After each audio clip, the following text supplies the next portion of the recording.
Hello and welcome back to my channel, Cards by Melissa Minor. Today I am going to be using a sketch that was provided by Alicia over on the Call Me Crafty Owl YouTube channel. She has this posted on her channel every month and I love playing along with her sketches. Here's a look at the card that I'm going to be making with you today in the video. And you can see here I followed this sketch rather closely. I've cut this according to the cutting directions and yeah, just threw some embellishments on here. So let's go ahead and get started. I want to show you the paper pack that I'm using. This is from 49 & Market and this is the Christmas Spectacular 2023 12x12 collection pack. And then I love to store all of my extra pieces after I've opened a collection in this 13x13 storage envelope that I get over at scrapbook.com. Any products today, I will leave linked down below in the description box in case you're interested. Now, I did follow along with the cutting directions that Alicia provided, and I will also leave her video linked down below on how you can get your own cutting guide if you want to recreate this card. So look at this paper from 49 & Market. It is so pretty. So I've got a couple of these pattern paper strips, and then I've got a couple cardstock strips here. And then the black piece of paper I used from the 6x8 Christmas paper pack from scrapbook.com. So I'm using my refillable dotted adhesive here, and I'm just going to stick the pattern paper down onto the cardstock strips here.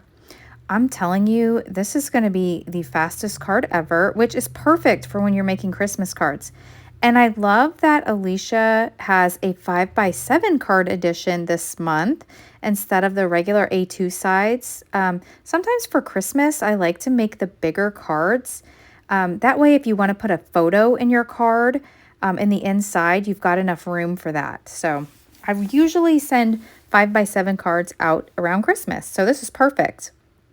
Okay, so you'll see here, I just put the black down and then I'm putting these strips down on the pattern paper. Super easy here.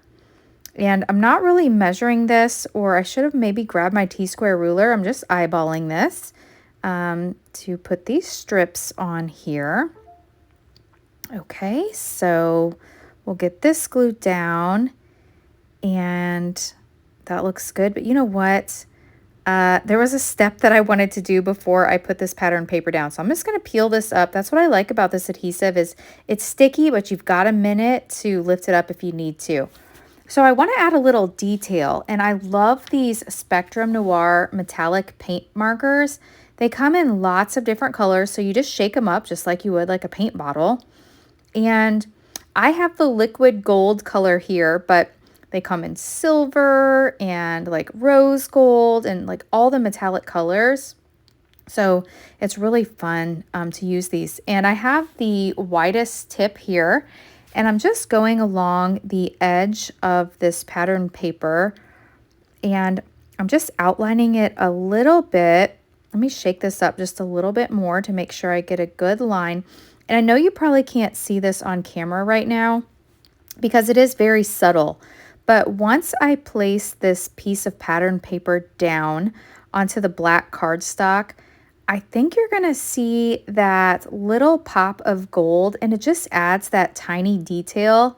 And especially for Christmas cards, I think it needs a little gold. So I love having these gold markers to do that. Okay, so I'm going to set these markers aside, and it is paint, so you got to be kind of careful where you're pressing and stuff because you do need to let it dry. I didn't let it dry here, and I'm just pressing all over.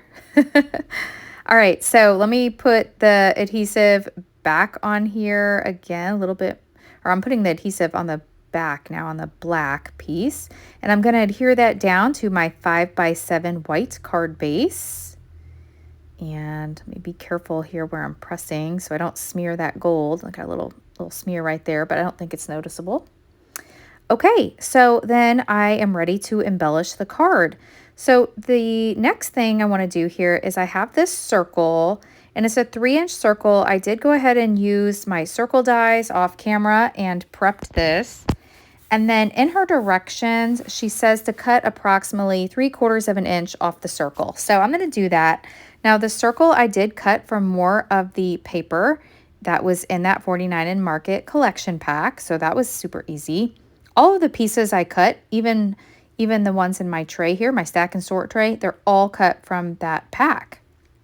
So everything coordinates and matches. And then I want to stamp a sentiment on the card on this little half circle here. So I'm bringing in some stamps from my stash. Now I have a huge collection of close to my heart stamps, and I know they're closed now, but this is the Silver Bells Card Making Workshop stamp set.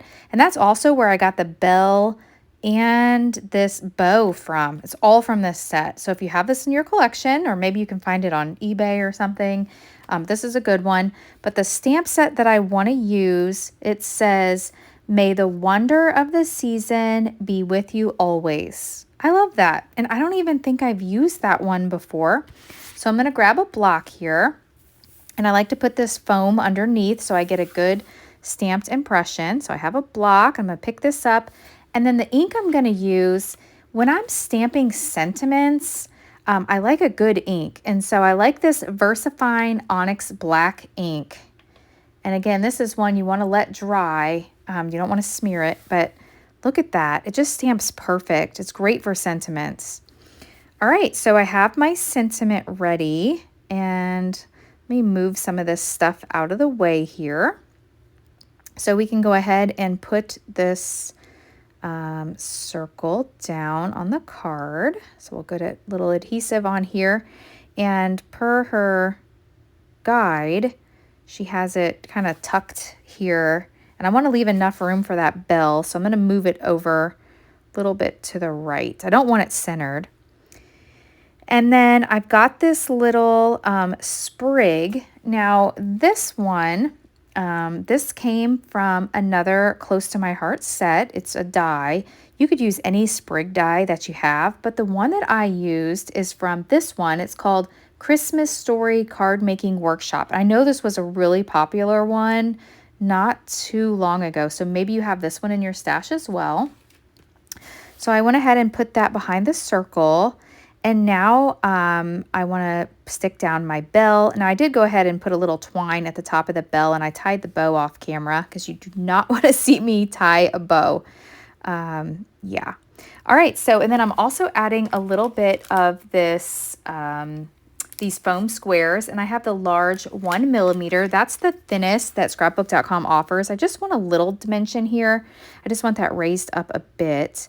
And then I'm bringing in my Artis craft glue, my liquid glue here. I'm going to put it on the back of this bow, and I want to rough up the bow just a little bit with my fingernails, just kind of tuck it and fold it in to give it a little bit of dimension here. So I'm going to press this bow down, and then I'm going to put this twine kind of on top of this paper bow. Let me get this underneath the twine, put the twine on the top. And I'll give that a press. Doesn't this look so pretty? I love the addition of the bell. And it's kind of hard to see probably in the paper from maybe on camera, but there's a little bit of like a bell in the pattern paper that I chose. All right, so to finish this card off, I'm bringing in some of these Concord and Ninth gold enamel dots. These are so pretty. And then I have this Pink and Main pickup, I think it's called a pick up in place tool. It's got a wax end for one side for like your sequins, and then it's got this pokey side that I like to use to just slide off my little embellishments here. And I don't know if you saw that, but the first one, when I slid that off, it just went flying off on the other side of my desk. All right, so I like to do these in clusters of 3. So I've got 2 at the top and 1 at the bottom. So that finishes off our card today. Isn't that so quick and easy? I love how this turned out. So let me bring in the other one. I made this one off camera, and for this one I used some different gold embellishments on here, but Same concept, and I think these turned out really nice. So if you've enjoyed this video, hit that thumbs up button. If you're not already a subscriber, hit that subscribe button, leave me a comment, like, share, all those things really help me out on YouTube. And I will have everything linked down below, and I appreciate when you shop my links, as that does help support me and my YouTube channel. Thanks so much for watching. Bye.